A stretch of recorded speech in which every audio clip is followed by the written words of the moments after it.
Assalamualaikum warahmatullahi wabarakatuh. Alhamdulillah, ini adalah kelanjutan daripada kajian kitab Safinatun Najah. Seperti biasa, selain kita membahas tentang hukum fikih yang tertera di dalam kitab ini, kita juga sedikit menambahkan i'rab yang perlu kita i'rab sebagai tambahan pengetahuan bagi kita semua dalam ilmu nahwu saraf ataupun ilmu i'rab. A'udzu billahi minasyaitonir rajim. Bismillahirrahmanirrahim. Faslun fi raf'il yadaini 'inda takbiri. Yusannu raf'ul yadaini fi arba'ati mawadhi'a 'inda takbiratil ihrami wa 'inda ruku'i wa 'inda i'tidali wa 'indal qiyami minat tasyahhudil awwali. Fasal pada menyatakan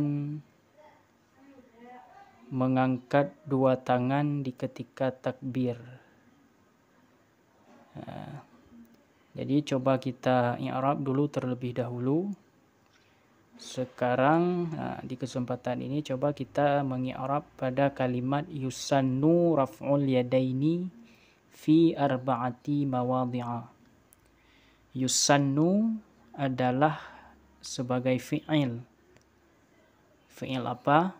Dia adalah fi'il mudhari bina bagi majhul.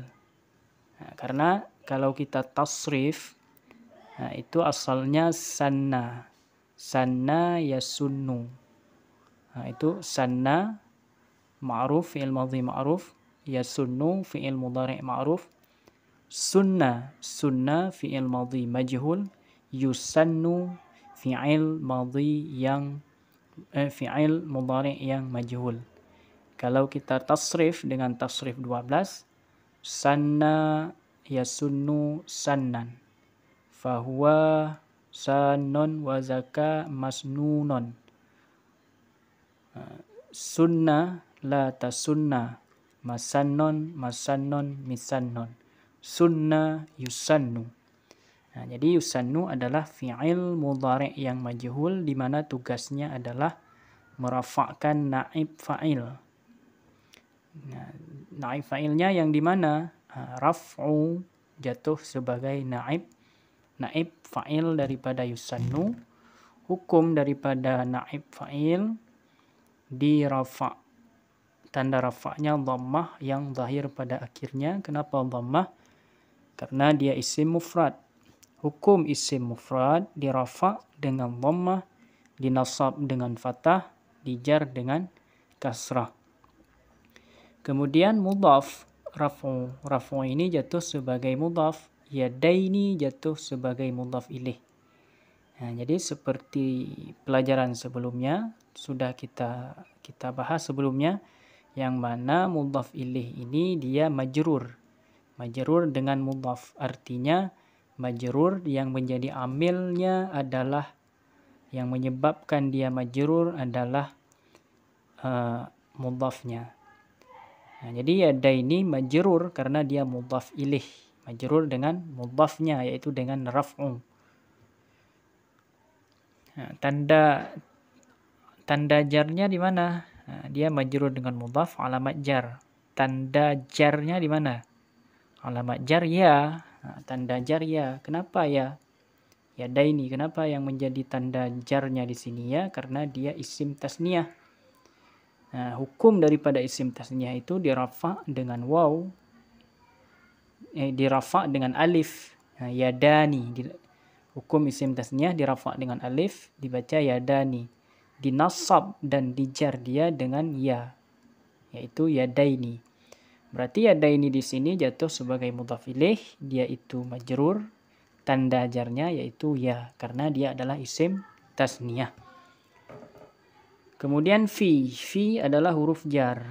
Huruf jar ini adalah huruf yang menjarkan isim, membuat isim di depannya berbaris kasrah. Fi huruf jar. Arba'ati majrur dengan fi. Jadi yang membuat arba'ati ini majrur adalah fi. Alamat jarnya mana? Tanda jarnya. Tanda jar dari arba'ati adalah kasrah. Kenapa kasrah? Karena arba'ati ini adalah isim yang mulhaq kepada isim mufrad. Nah, jadi i'rabnya sama dengan isim mufrad. Nah, yaitu dirafa' dengan dhammah, dinasab dengan fathah, dijar dengan kasrah. Kemudian mawadhi'a sebagai mudhaf ilaihnya arba'ati. Kalau kita i'rab mudhaf arba'ati mawadhi'a sebagai mudhaf ilaih. Nah, hukum mudhaf ilaih majrur dengan mudhaf. Alamat jar, tanda jar dari kalimat mawadhi'a adalah fathah. Kenapa mawadhi'a tanda jarnya fathah? Karena dia isim ghairu munsharif atau isim tegah saraf. Hukum daripada isim tegah saraf dirafa' dengan fathah, dinasab, dijar dengan kasrah. Ya. Kemudian langsung kita i'rab. Cukup di sini saja dulu i'rab yang kita i'rabkan. Sekarang kita akan menjelaskan surah yang terkait dengan fikih.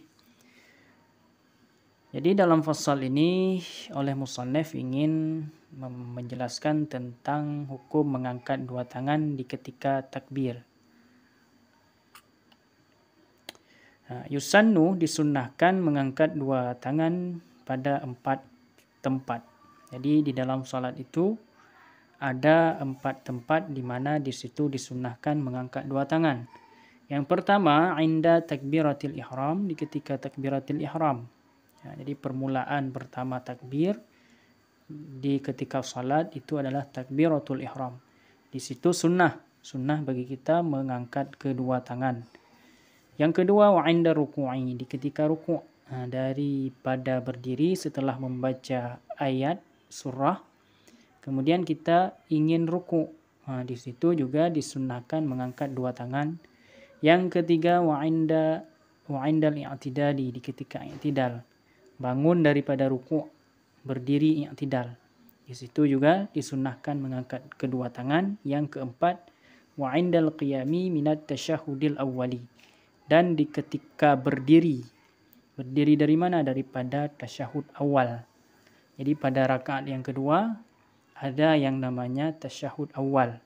Bangun daripada tasyahud awal tersebut, dan bangun dari situ kita disunnahkan mengangkat kedua tangan. Jadi hanya pada 4 tempat saja yang disunnahkan mengangkat tangan di dalam salat. Yang pertama di ketika takbiratul ihram, yang kedua di ketika menginginkan ruku', yang keempat di ketika bangun dari ruku' menuju i'tidal, yang keempat bangun daripada tasyahud awal. Sekian pembahasan kita di kesempatan yang berbahagia ini. Mudah-mudahan dapat dipahami dan dimengerti. Assalamualaikum warahmatullahi wabarakatuh. Wallahu a'lam bishawab.